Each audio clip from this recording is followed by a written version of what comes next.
Welcome back everyone. Welcome to civil services study practice set number 160 लगाते हैं UP PCS के लिए। इस पूरी की पूरी टेस्ट सीरीज़ की प्लेलिस्ट बना रखी है, वहाँ पर आप टेस्ट नंबर 1 से लेकर 160 तक पहुँच सकते हो और डिस्क्रिप्शन बॉक्स में उसका लिंक है। तो चलिए स्टार्ट करते हैं। तो क्वेश्चन नंबर 1 पर आ जाइए। एवी रक्त वाले व्यक्ति को कभी कभी सर्वग्राही कहा जाता है, क्योंकि बताइए। एवी रुधिर वर्ग वाले व्यक्ति को सर्वग्राही कहा जाता है, देखिए, क्योंकि उसके रक्त में एंटीबॉडी का अभाव होता है। उसके रक्त में एंटीबॉडी का अभाव होता है, ठीक है। एंटीजन का अभाव नहीं होता, एंटीजन तो उसमें पाया जाता है, एंटीबॉडी उपस्थित नहीं होता, एंटीबॉडी का अभाव होता है। दोनों एंटीजन और प्रतिपिंड का मतलब यहाँ एंटीबॉडी है, तो ये भी गलत है। रुधिर वर्ग आपने पता होगा 4 प्रकार के होते हैं, ब्लड ग्रुप ए बी और ओ में भी 2 होते हैं, ओ प्लस और ए नेगेटिव। इनमें भी ए प्लस ए नेगेटिव चलता है, ठीक है। तो 4 मेन यही हैं। तो ये हो गया सर्वदाता ए बी, सर्वग्राही मतलब सबका लेने वाला, और जो ओ होता है उसको बोलते हैं सर्वदाता, ठीक है। यूनिवर्सल एक्सेप्टर है ये, और यूनिवर्सल डोनर कौन है? ओ में भी अगर डी पूछ लिया, ओ प्लस या ओ नेगेटिव, तो ओ नेगेटिव है, याद रखना। तो देखिए, ए बी रक्त समूह के लोग सार्वभौमिक प्राप्तकर्ता होते हैं, क्योंकि इनमें एंटीजन ए और बी दोनों होते हैं, लेकिन कोई इसमें एंटीबॉडी नहीं होती। और जो ओ ब्लड ग्रुप होता है उसमें एंटीजन नहीं होता, एंटीबॉडी होती है। अगर पिता ए बी ग्रुप वाला और माता भी ए बी रुधिर वर्ग वाली है, तो उनके बच्चे ए भी हो सकता है, बी ग्रुप और ए बी वाला भी हो सकता है, लेकिन ओ वाला नहीं हो सकता। ओ वाले की संभावना तभी बनती है जब इन दोनों में से कोई ओ वाला हो। क्वेश्चन नंबर 2 पर आ जाइए। सफ़ेद रक्त कणिका का मुख्य कार्य निम्नलिखित में से क्या है? सफ़ेद रक्त कणिका या श्वेत रक्त कणिका या WBC को बोलते हैं वाइट ब्लड कॉर्पसल्स, रोग प्रतिरोधक क्षमता धारण करना है इनका काम। तो सफ़ेद रक्त कणिकाओं का मुख्य कार्य है रोग प्रतिरोधक क्षमता धारण करना। क्वेश्चन नंबर 3 पर आ जाइए। मानव के श्वेत रक्त कणों का व्यास होता है लगभग, श्वेत वही WBC की बात हो रही है फिर से, कितना होता है? 0.007 मिलीमीटर। तो श्वेत रक्त कण मनुष्य में पाए जाते हैं, इनकी संख्या लाल रक्त कणों से कम होती है। ये 2 प्रकार के होते हैं, कणिका में और कणिका विहीन। देखिए, श्वेत रक्त कण हमारे शरीर का प्रतिरक्षी तंत्र बनाते हैं। इनका व्यास लगभग 7 माइक्रोमीटर या 0.007 मिलीमीटर होता है। ये जनरल साइंस का टेस्ट है, 25 से 26 प्रश्न पूछे जाते हैं यूपी पीसीएस में। पिछले 2 वर्षों से 23 हो गई है संख्या घटकर।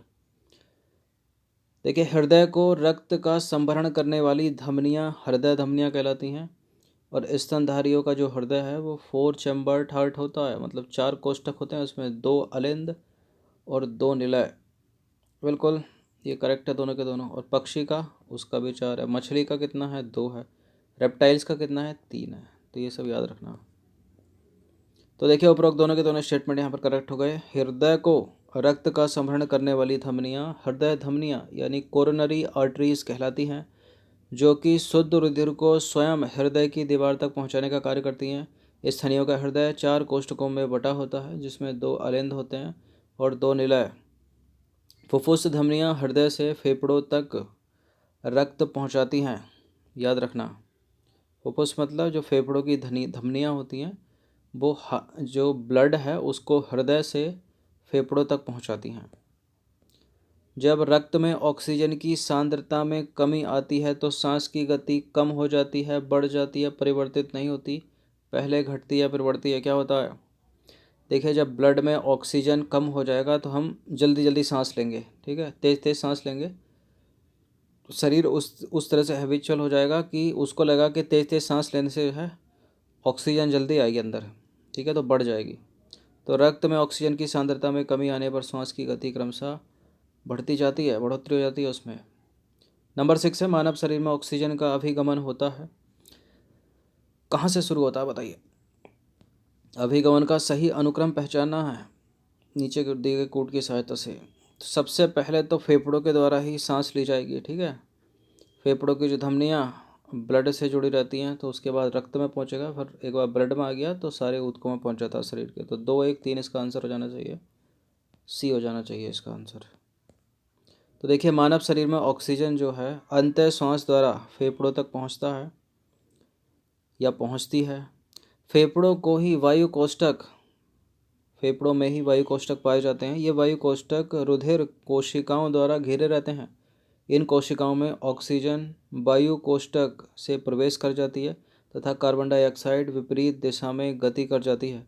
लाल रुधिर कणिकाओं में मौजूद हीमोग्लोबिन प्रोटीन जो है ऑक्सीजन के वाहक का कार्य करके शरीर के विभिन्न अंगों के ऊतकों तक पहुंचाने का कार्य करता है। क्वेश्चन नंबर 7 पर आ जाइए। मानव शरीर में पाचन का अधिकांश भाग किस अंग में संपन्न होता है? अधिकांश भाग छोटी आंत में संपन्न होता है, ठीक है। ऑप्शन नंबर सी है इसका आंसर। तो भोजन का जो पाचन है उसका अधिकांश भाग स्मॉल इंटेस्टाइन में संपन्न होता है। 2 प्रकार के इंटेस्टाइन है शरीर के अंदर, स्मॉल और लार्ज। क्वेश्चन नंबर 8 है, लार निम्न में से किसके पाचन में सहयोग करती है? इंपॉर्टेंट है। लार प्रोटीन पाचक नहीं है, लार स्टार्च के पाचन में सहयोग करती है। पेप्सिन प्रोटीन पाचक एंजाइम है।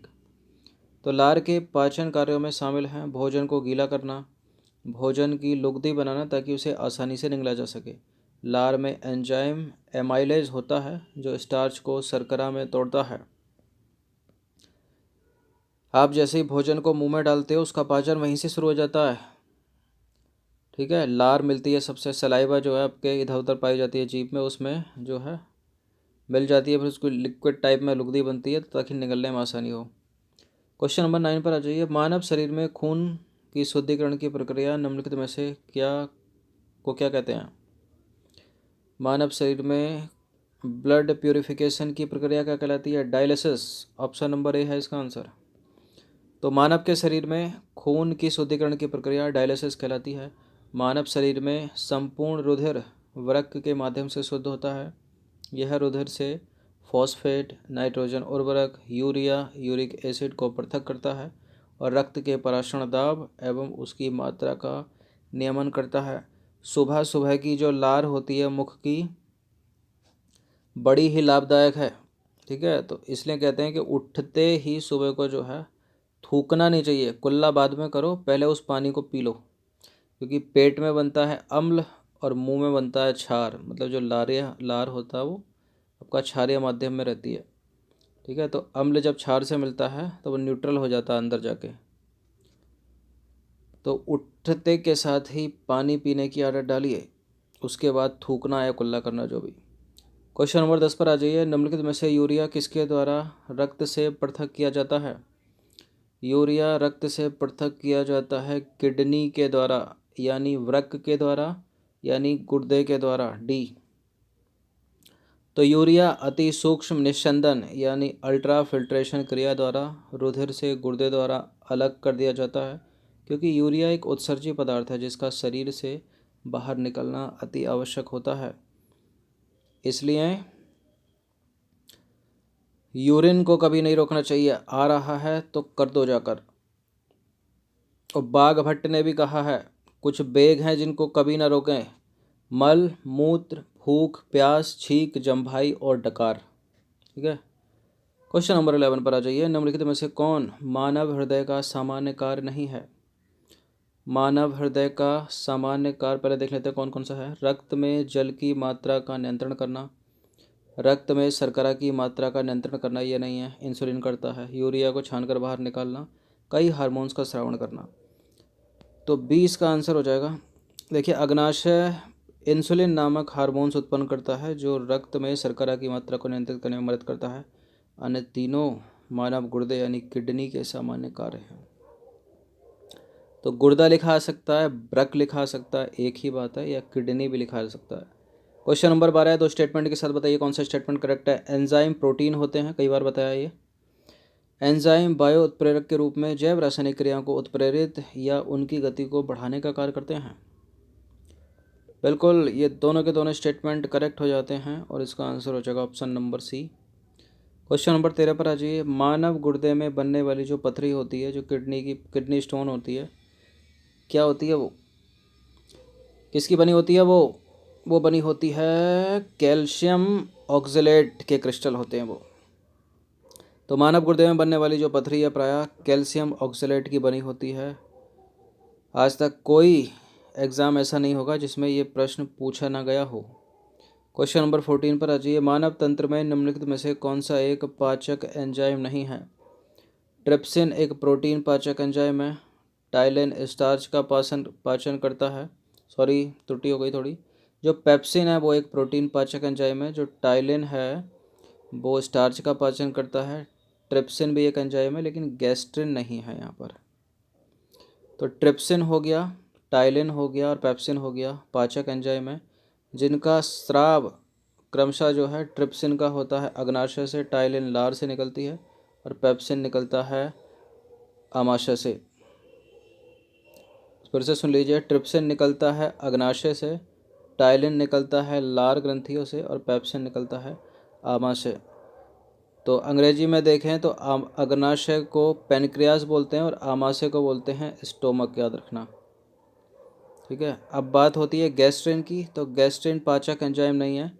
गैस्ट्रिन एक हार्मोन्स है जो कि अब आमाशय में जी कोशिकाओं यानी जी सेल्स तथा ग्रहणी द्वारा मुक्त होता है। यह आमाशय के द्वारा गैस्ट्रिक अम्ल के स्राव को उद्दीपित करता है। नेक्स्ट क्वेश्चन पर आ जाइए। क्वेश्चन नंबर 15 है। निम्नलिखित में से कौन प्रोटीन के पाचन में सहायक है? Urease, sulfatase, trypsin, protease. Protein के पाचन में यहाँ ट्रिप्सिन सहायक है। ऊपर भी ट्रिप्सिन था, तो ट्रिप्सिन और पेप्सिन, फिर से सुन लीजिएगा, ट्रिप्सिन और पेप्सिन दोनों प्रोटीन पाचक एंजाइम हो गए। ठीक है, ट्रिप्सिन भी और पेप्सिन भी, ये दोनों प्रोटीन पाचक एंजाइम है, याद रखना। तो ये थे 15 प्रश्न जनरल साइंस के। इनकी प्रैक्टिस एक बार कर लीजिएगा। धन्यवाद।